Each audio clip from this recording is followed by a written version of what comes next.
C'est déjà la fin de ce rendez-vous des décideurs IT. Enfin, la fin, pas tout à fait, puisque nous sommes en plateau avec Isabelle Allegaert, directrice générale d'Inmac W Store, et aussi avec Franck Gensbittel, directeur général de Bechley France. Bonjour à tous les deux.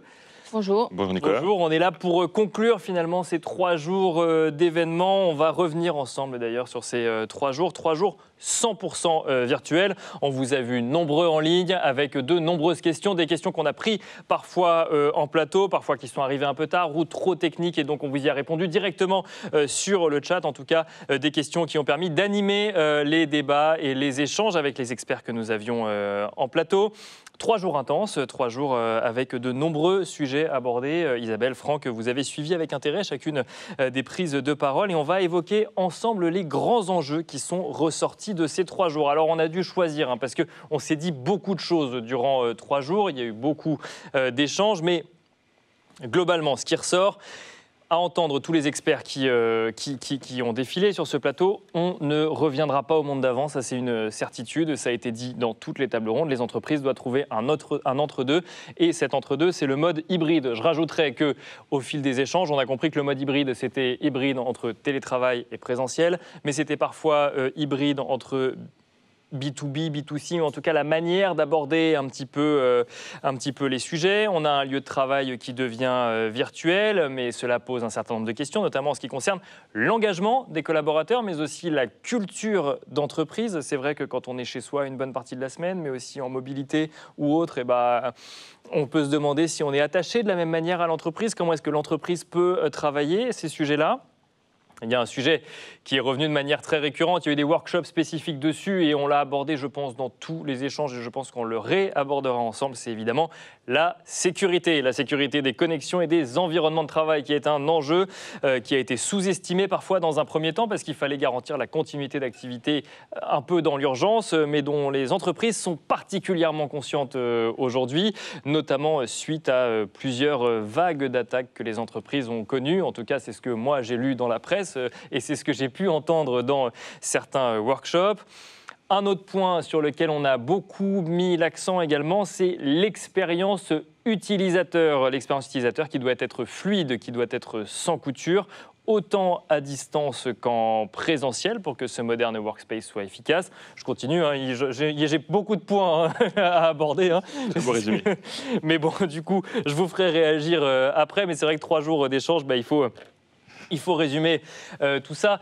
Les entreprises qui ont également beaucoup travaillé durant cette année et demie, mais de manière un peu plus générale sur l'expérience à distance, mais aussi sur les bureaux qui doivent continuer leur mutation, et notamment la salle de réunion. On en a beaucoup parlé. On a parlé de l'ordinateur à distance qui permet de tenir des visioconférences ou autres. Et puis la question, c'est quand on est en présentiel, comment est-ce qu'on tient une réunion dans les mêmes conditions qu'à distance, et comment on fait en sorte que tout le monde soit logé à la même enseigne, si je puis m'exprimer ainsi.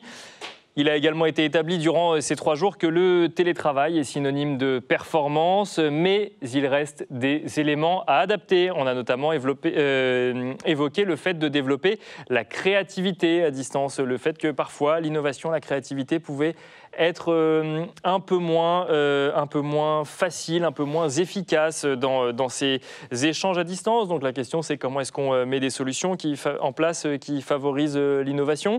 L'adoption des outils et des solutions a également été un enjeu clé. Alors on a vu plusieurs démarches, de la formation adaptée au maximum à ce qu'on utilise déjà, mais donc l'adoption, un enjeu clé actuellement, avec des collaborateurs, on en parlait encore il n'y a pas si longtemps, qui sont de plus en plus autonomes pour le meilleur et pour le pire, parce que quand ça ne fonctionne pas, ça arrive rarement, mais ça arrive, et là aussi, ils sont tout seuls devant leur ordinateur, mais ça ne veut pas dire qu'ils sont tout seuls pour autant. Il y a des solutions qui sont mises en place, mais il y a cette notion quand même d'autonomie.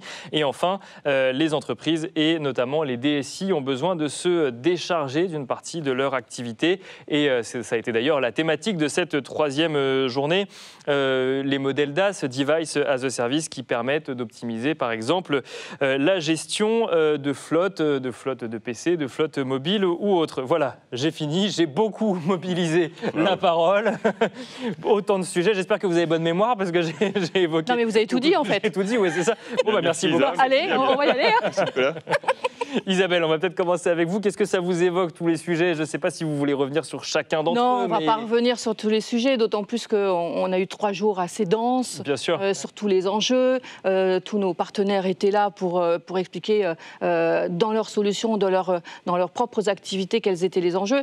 Ce qu'il y a de sûr, c'est que clairement, on peut dire que les entreprises, finalement, le groupe Becheleux, on est là pour aider les entreprises à se concentrer sur leur domaine d'activité, sur leur business model, comment faire en sorte que leur propre expérience client soit améliorée par rapport à leur métier.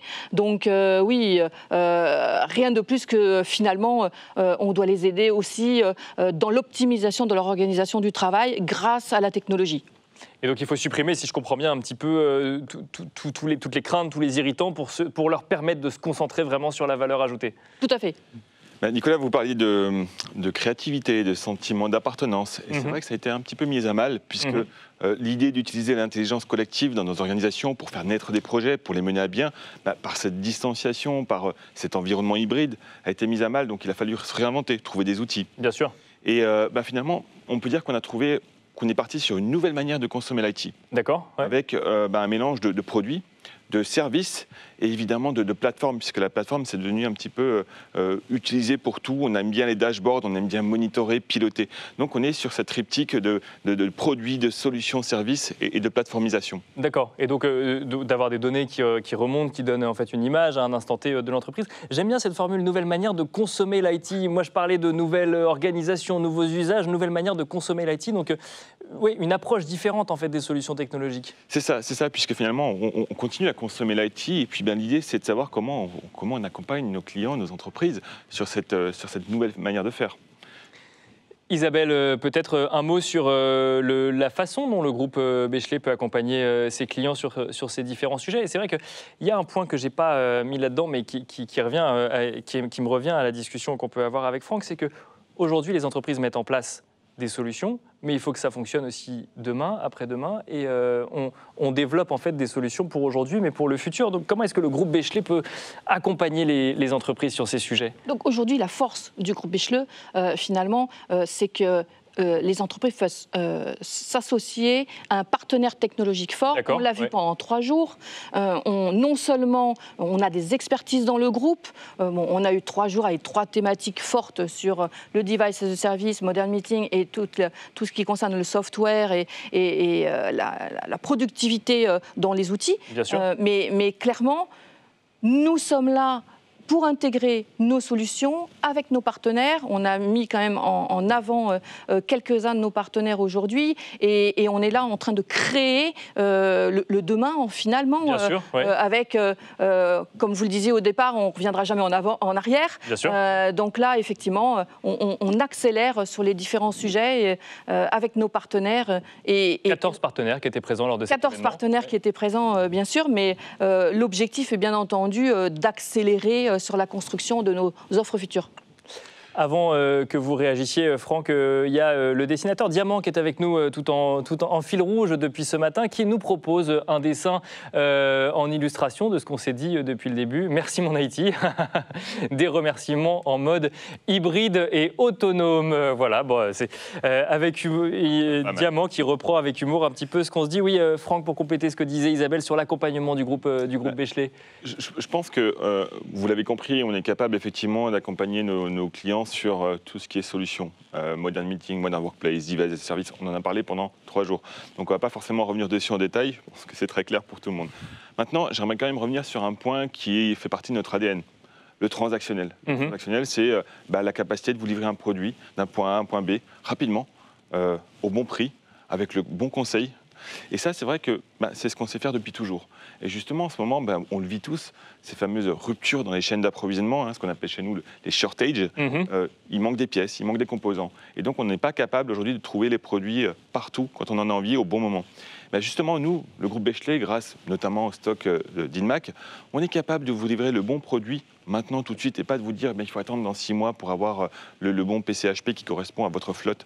Voilà, donc ça, c'est une de nos forces. Ça fait partie de notre ADN. Un ADN, donc du coup, tourné vers l'anticipation, si je comprends bien. C'est ça, c'est c'est ce qu'on appelle du transactionnel, hein, puisque évidemment, ça reste de la transaction, mais c'est de la transaction améliorée. Parce qu'on anticipe des choses et parce qu'on le processe aussi. On le processe à travers des systèmes d'e-procurement.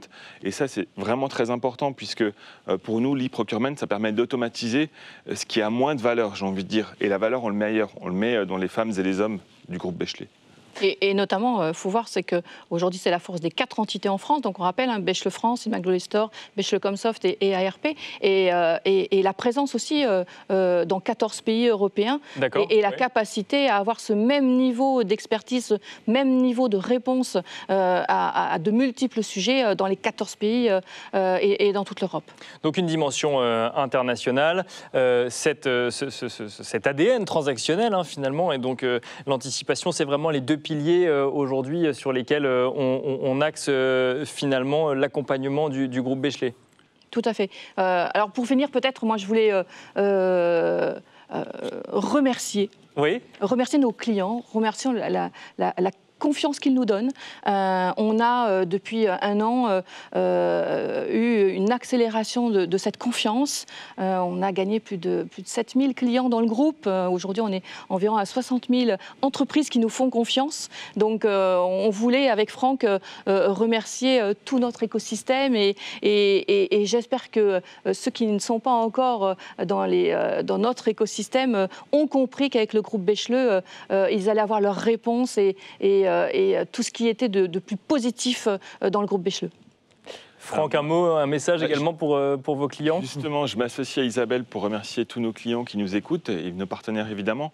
Et j'aimerais ajouter un merci, puisque vous savez, chez Bechley, on a une vision qui est la vision du groupe Care for People, Passion for IT. Quelque part en français, si on devait le traduire, c'est humaniser la relation et numériser la production.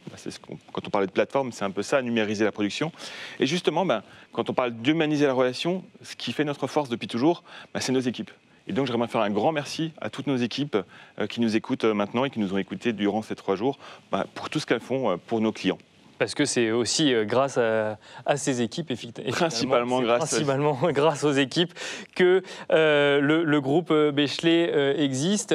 Merci à vous de nous avoir suivis. Un petit mot peut-être de conclusion. On se dit quoi? On se dit à bientôt. À bientôt et puis à bientôt évidemment. À bientôt évidemment. Et puis même à demain avec nos équipes justement. Avec les équipes justement, les fameuses équipes en présentiel peut-être. En présentiel, voilà. À travers le web. Oui, c'est vrai. On va venir vous voir. on va venir vous voir. Non mais c'est vrai effectivement, on voit également que on a le présentiel manque parfois et le présentiel permet de faire passer des choses que le distanciel ne fait pas forcément, mais que les deux du coup doivent apprendre à cohabiter et à vivre ensemble. Merci beaucoup Isabelle Alleguer, directrice générale de Imag Store. Merci Franck Gensbittel, directeur général de Bechley France. Et merci à vous de nous avoir suivis si nombreux durant 3 jours.